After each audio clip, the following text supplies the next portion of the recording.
In April of 2024, my dad died. He was cremated 1 week before I found out he was dead.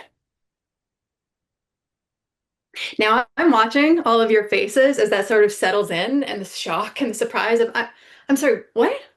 It is surprising. But my question for you would be, if we were having this conversation in person, what are you going to say to me?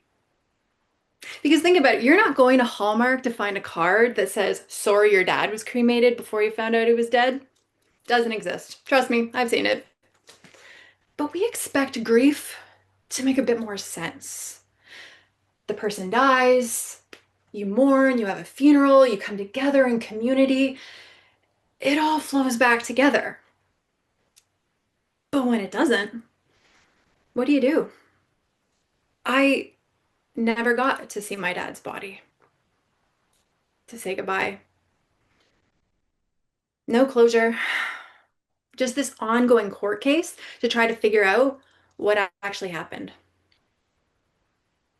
About 10% of bereaved people experience something called complicated grief. And it's where the pain is just so relenting that it affects your mind and your body. We're talking insomnia, nervous system dysregulation, gut health, everything is disjointed. But for me, I don't just have complicated grief, I have grief that is super complicated.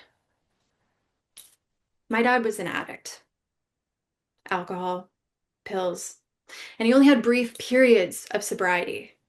And in the years leading up to his death, he'd had multiple relapses and suicide attempts. And he'd been living this double life in which I had been complicit.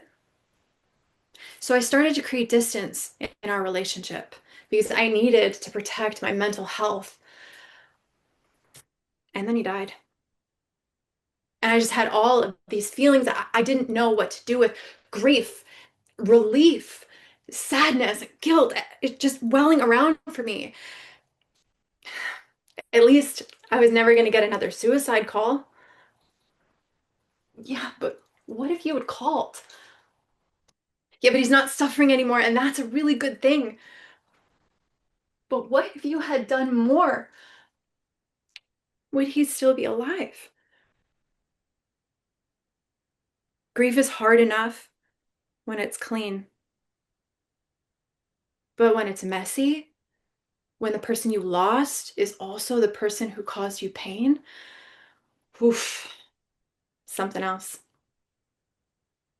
3 months later, I went to a grief group. I needed somebody to tell me what to do to deal with the pain. And this beautiful facilitator had suggested just sleeping with your loved one's clothing or spraying their favorite cologne or just conjuring up your beautiful memories. And I was fucking pissed because all I could think was, what if you don't have any clothes? And what if there are no beautiful memories? And what if you spent the last few years wondering how your loved one was going to die? Where's my grief group? But I didn't.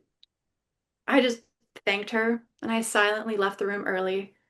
And I knew in that moment, in that loneliness, in that disconnect, that I was going to have to create that for myself, create the language, create the community. And that's what I'm doing now. I am speaking it into existence because I'm humanizing this experience that nobody knows what to say to.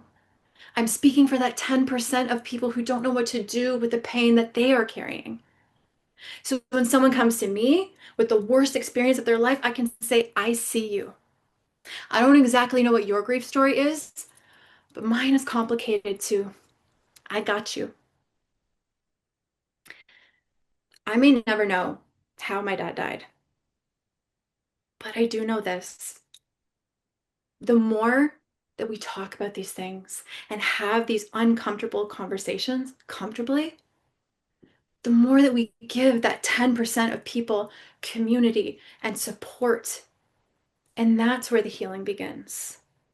And that's what makes it just a little less complicated. Thank you.